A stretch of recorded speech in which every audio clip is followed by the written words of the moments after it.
Bismillahirrahmanirrahim. Assalamu alaikum, my dear students. I hope you all are fine. Today we are going to start our lecture number 13 from your chapter number 5, Atoms, Molecules, Mixture and Compounds. And today's topic is paper chromatography. Let's come to our topic, paper chromatography. यानी paper chromatography में क्या होता है इसके बारे में हम detail से पहले पढ़ेंगे कि सबसे पहले क्या होता है, इसमें डाइज और इंक्स यूज़ होती हैं। डाइज और इंक्स जो हैं उनमें बहुत सारे कलर्स का मिक्सचर होती हैं, वो जो कि फूड मेकिंग में और उसके अलावा जो है वो क्लॉथ्स की डाइज में भी यूज़ की जाती हैं, क्लॉथ्स को डाई करने में। तो अब बेटा देखते हैं कि क्रोमेटोग्राफी के थ्रू हम उनको सेपरेट कर सकते हैं उन इंक्स के मिक्सचर को। ठीक है, तो उसमें सबसे पहले हमारा प्रोसेस है वो क्या होता है कि क्रोमेटोग्राफी का उसकी एक्टिविटी हम एक परफॉर्म करेंगे जिसके ज़रिए से हम पता चलेगा क्रोमेटोग्राफी क्या है। तो एक फ़िल्टर पेपर ले लेंगे हम। फ़िल्टर पेपर एक ख़ास तरह का पेपर होता है। इसके ऊपर जब हम एक लाइन ड्रॉ करेंगे दरमियान में ये इसके थोड़े से एज पे, और उसके ऊपर हम एक पेन का जो डॉट है वो लगा देंगे, इंक का डॉट। वहाँ पर उसको डॉट लगा दिया लाइन मार्क करके। अब इस पेपर को हमने लेकर बीकर के अंदर रखना है। एक बीकर ले लिया हमने। इस बीकर के अंदर हमने थोड़ा सा पानी ऐड कर दिया है। उसके अंदर अब हमने इसको इस तरह से अटैच कराना है कि सिर्फ थोड़ा सा हिस्सा इसका जो है पानी के अंदर डिप हो, इंक वाला पार्ट इसके अंदर डिप ना हो, और ऊपर से इसको फोल्ड करके उसके अंदर रख देना है।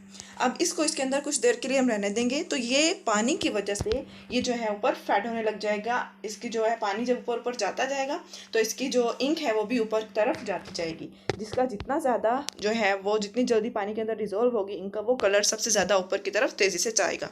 अब बेटा यहाँ पर हमारे पास जो है वो इंक का कलर जो है वो डॉट जो है उसमें बहुत सारा मिक्सचर है, क्योंकि एक कलर जो है वो ब्लैक इंक जो है वो इतने सारे जो हैं वो उससे मिलकर बनी हुई होती है, बहुत सारे कलर्स से मिलकर बनी है। तो उसमें से जो डिफरेंट कलर्स हैं, जो जिस कदर तेज़ी से हल होता है वो ज़्यादा तेज़ी से ऊपर जाता है, जो कम हल होता है पानी में वो कम तेज़ी से ऊपर जाता है। इस तरह से डिफरेंट कलर्स का एक पैटर्न जो है वो उसके ऊपर बन जाता है। इसे कहते हैं क्रोमेटोग्राफी, यानी कि पेपर क्रोमेटोग्राफी। अब इसमें क्या होता है, it is a method use to separate solute that dissolve in the same type of solvent. ठीक है, सेम टाइप ऑफ सॉल्वेंट में dissolve, separating pigments from natural dyes, हम इसको यूज़ कर सकते हैं। और उसके अलावा डाइज में जो है ड्रग में से जो है वो ब्लड ड्रग्स को भी चेंज किया जा सकता है।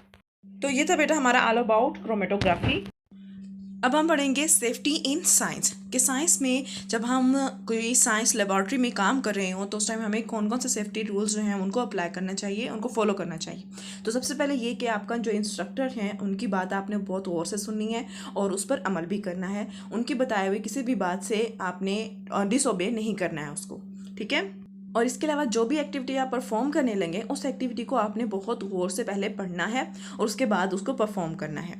और इसके अलावा आपने कोई भी वहाँ पर केमिकल कोई भी चीज़ जो है वहाँ पर आपने टेस्ट नहीं करनी है, उसको स्मेल नहीं करना है जब तक कि आपके टीचर उसको ऐसा करने के लिए ना कहें।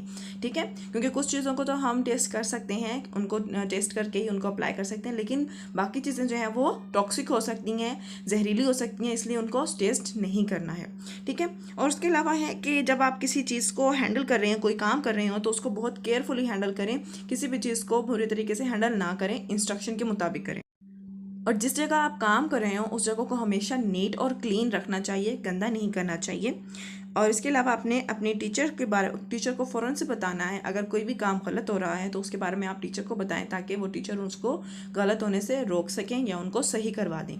ठीक है, और लास्ट ये कि आपने जब भी आपका काम आपका जो है वो एंड हो जाए तो आपने कोई भी एक्सपेरिमेंट खुद से नहीं करना है, अपनी टीचर से पूछ कर ही करना है। ठीक है, और इसके अलावा आपने जिस जगह पर आप काम कर रहे हैं उसको नीट एंड क्लीन रखना है और कोई भी एक्सपेरिमेंट खुद से नहीं करना। और तमाम एक्सपेरिमेंट को डन करने के बाद आपने अपने हैंड वॉश करने हैं ताकि कोई भी जर्म्स जो हैं वो आपके उसके ऊपर बाकी ना रह जाएं, या कोई और टॉक्सिसिटी जो है वो केमिकल्स की वो आपके हाथों पर बाकी ना रहे। सो स्टूडेंट्स, आपका आज का टॉपिक यहीं तक था। आई होप आपको लेक्चर समझ आ गया होगा। जज़ाकल्लाह।